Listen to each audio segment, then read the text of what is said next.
Are you ready to buy your first home? क्या आप अपना पहला घर खरीदने के लिए तैयार हैं? पहला घर खरीदना हम सभी के लिए एक बहुत ही इम्पॉर्टेंट सपना होता है, एक माइलस्टोन होता है हमारे जीवन का। और ख़ास बात यह है कि पहला घर खरीदने में सरकार भी हमारी काफ़ी मदद करती है। जैसे इनकम टैक्स में काफ़ी बेनिफिट्स मिलते हैं, मगर ज़्यादातर जो चीज़ें होती हैं जैसे मोबाइल फ़ोन हुआ या फिर एक गाड़ी हुई, फ्रिज हुआ, फर्नीचर हुआ, घर खरीदना इनकी तरह उतना सरल नहीं है, उतना आसान नहीं है। क्योंकि अगर हम ध्यान दें तो ये चीज़ें हम खरीदते हैं काफ़ी शॉर्ट टर्म कमिटमेंट के साथ। मोबाइल फ़ोन हम 2 साल, 3 साल, 4 साल में बदल सकते हैं। गाड़ियाँ भी हम 5 साल से 10 साल के अंदर बदल सकते हैं। बट घर का कमिटमेंट थोड़ा लंबा होता है। कुछ लोगों के लिए मिनिमम 10 साल का भी हो सकता है, कुछ लोगों के लिए ये लाइफ लॉन्ग का भी हो सकता है। घर खरीदना एक प्रोसेस की तरह होता है, जहाँ पे ये प्रोसेस का जो फर्स्ट क्वेश्चन है वो हमसे चालू होता है। और उसके लिए सबसे पहले आपको खुद से एक सवाल पूछना होगा, which is are you ready to buy your first home? हम इस वीडियो में कोशिश करेंगे आपको इस सवाल का जवाब देने में मदद करने की। हम लोग एक 3 पार्ट वीडियो सीरीज बना रहे हैं और जिसका ये पहला पार्ट है। इसके लिए सबसे पहले हमको जानना है कि क्या हम खुद फाइनेंशियली रेडी हैं। इसके लिए हमको अपने फाइनेंशियल इनकम हुआ, खर्चा हुआ, ये सबका एक सेल्फ असेसमेंट करना पड़ेगा। उसके लिए पहला सवाल होगा, what is your annual family income?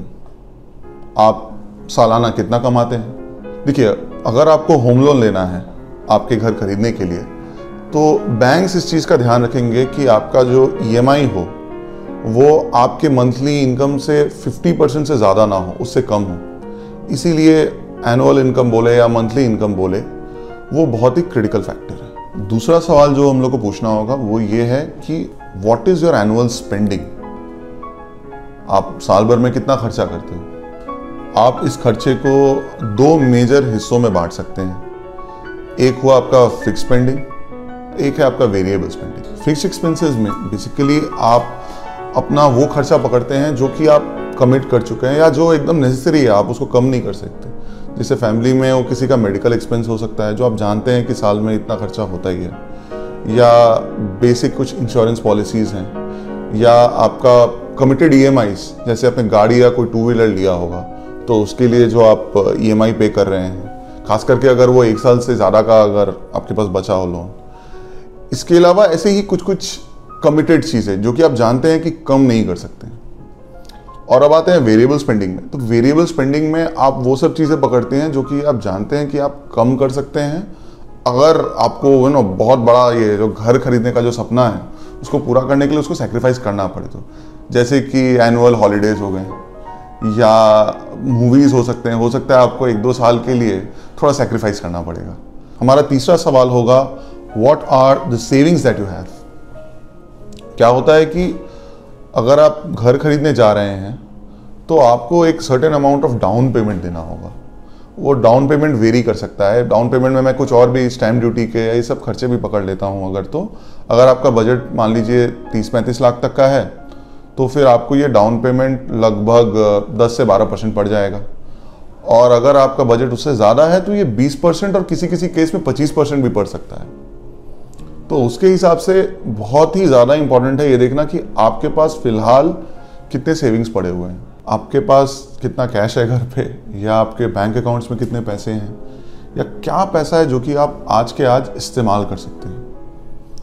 और अगर इससे भी अगर आपका काम नहीं बन रहा है तो आप ये भी देख सकते हैं कि आप कहीं इन्वेस्टमेंट करके रखे होंगे, शायद म्यूचुअल फंड्स में आप इन्वेस्ट करके रखे होंगे, तो आप उसमें से आप कितना विड्रॉ कर सकते हैं। ये सब चीज़ें हम देखेंगे तो हमको एक रफली आइडिया लगेगा कितना सेविंग्स है हमारे पास। और अगर हमको एक स्टेप और आगे जाना है, अगर हमको लग रहा है कि आज भी हमारे पास इनफ सेविंग्स नहीं हो पा रहा है ये सारे चीज़ों को जोड़कर भी, तो हम लोग ट्राई कर सकते हैं ये देखने का कि हम लोग कितने महीने में या कितने साल में हम तैयार हो जाएंगे इनफ सेविंग्स के साथ, by the way of limiting your spendings, जो हम बात कर रहे थे वेरिएबल स्पेंडिंग का। This brings us to the 4th question, which is, do you need a bank loan? And if you do, in that case, are you eligible for a home loan? मतलब loan आपको चाहिए या नहीं चाहिए, और अगर आपको चाहिए तो उसके लिए आप एलिजिबल हैं या नहीं, ये चेक करने के लिए आपके जो भी बैंक अकाउंट जिस बैंक में आप वहाँ जा सकते हैं चेक करने के लिए, या फिर अगर आप किसी और बैंक के साथ कंफर्टेबल हैं अपने होम लोन लेने के लिए तो फिर आप वहाँ भी जाकर कुछ डॉक्यूमेंट्स प्रेजेंट करके जान सकते हैं अपना एलिजिबिलिटी। वो एलिजिबिलिटी चेक करने के लिए आपको क्या चेकलिस्ट चाहिए, उसके लिए हम आपको मदद कर देते हैं। अगर आप सैलरीड हैं तो बेसिक केवाईसी तो आपको लगेगा ही, उसके अलावा आपको 3 से 6 महीने का पे स्लिप लगेगा, आपको 6 महीने का बैंक स्टेटमेंट लगेगा और आपका फॉर्म 16 या आईटी रिटर्न लग सकता है पिछले 3 साल का। अगर 3 साल के ना भी हो तो भी मैं आपको बोलूँगा कि एक बार आप चले जाइए अपने बैंक, एक बार वहाँ पे चेक कर लीजिए। कभी कभार 3 साल से कम का होने पे भी वो लोग मैनेज कर लेते हैं। और अगर आप सेल्फ एम्प्लॉयड हैं या अगर आपका बिजनेस है छोटा या बड़ा, तो फिर आपको पे स्लिप तो नहीं लगेगा बट आपको बेसिक केवाईसी लगेगा ही। आपको मिनिमम लास्ट 6 मंथ्स का बैंक स्टेटमेंट देना होगा। आपको उसके अलावा 3 साल का आईटी रिटर्न कंपलसरी होगा, मुझे नहीं लग रहा है इसमें आपको छूट मिलने वाली है। इसके अलावा आपको 3 साल का कंटिन्यू ट्रेड लाइसेंस दिखाना होगा और एक चीज़ प्रूफ करना होता है बैंक को, वो है कंटिन्यूएशन ऑफ बिजनेस। वो भी मेरे हिसाब से 3 साल का आपको कम से कम दिखाना पड़ेगा कि आपका बिजनेस जो था वो कंटिन्यूअस था। इन चारों सवाल के जवाब पाने के बाद आप मेरे अगले सवाल का जवाब दे पाएंगे, which is are you financially ready to buy your first home.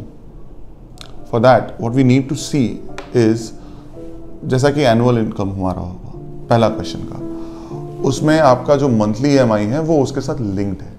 Monthly EMI can not be और ideally is not more than 50% of your monthly income. उसके बेसिस पे आप एक मंथली ईएमआई पे आ पाए। आप सेकंड क्वेश्चन का जो स्पेंडिंग वाला जो पोर्शन है उस पे आप पर्सनली वर्क करके आप इसको और फाइन ट्यून कर पाएंगे इस ईएमआई के लिए। फॉर एग्जांपल, अगर आपका महीने का खर्चा 50,000 रुपये है एंड ऑल्दो बैंक आपको 50% ऑफ 50,000 विच इज रफली 25,000 रुपये, 25,000 आपको दे पाएगा मंथली ईएमआई, मगर आप देख रहे हैं कि आपका स्पेंडिंग है अप टू 30,000 का, तो आप ये 25,000 वाला ईएमआई का रिस्क नहीं लेना चाहेंगे। आप चाहेंगे कि नहीं, ये 25,000 नहीं, ये मैं 20,000 का ही लूं। तो सेकंड क्वेश्चन से हम इस ईएमआई को हम रफली फिक्स कर पाए। अब इस ये मंथली ईएमआई का हम इस्तेमाल करके, हम बैक कैलकुलेट करके हम रफली अपना ओवरऑल लोन अमाउंट निकाल सकते हैं। अब अपने मंथली ईएमआई को 120 से मल्टीप्लाई अगर करेंगे तो आपको रफली आपका प्रिंसिपल लोन अमाउंट पता चल जाएगा। अब जो जवाब आपने अपने तीसरे सवाल में दिया था जो कि था सेविंग्स का, वो अब यहाँ पे बहुत इंपॉर्टेंट हो जाता है। क्यों? क्योंकि आपका जो प्रिंसिपल लोन अमाउंट है अगर वो 30 लाख से नीचे है तो आपके पास कम से कम 10% उसका डाउन पेमेंट देने का क्षमता आज के डेट में होना चाहिए, क्योंकि आपके सेविंग्स से पता चल जाएगा। और अगर आपका ये जो प्रिंसिपल लोन अमाउंट है वो 30 लाख से ज़्यादा है तो फिर आइडियली आपको 20% के आसपास का जो डाउन पेमेंट अमाउंट है उसकी तैयारी रखनी चाहिए। और ये सारी चीज़ें देखने के बाद हमको ऑफ कोर्स चेक करना है कि जो हम लोन ढूंढ रहे हैं उसके लिए हम एलिजिबल हैं या नहीं। और वो हम जब अपना क्रेडिट चेक करने जाएंगे अपने बैंक्स में तो हमको पता चल जाएगा। और अगर ये सारा चीज़ आपका फिट हो गया तो आप 2 चीज़ जान जाएंगे। पहला चीज़ ये आप जान जाएंगे कि क्या आप फाइनेंशियली रेडी हैं अपना घर खरीदने के लिए, और दूसरा चीज़ जो आप जानेंगे जो कि बहुत ही इंपॉर्टेंट होने वाला है वो है कि आपका बजट क्या है।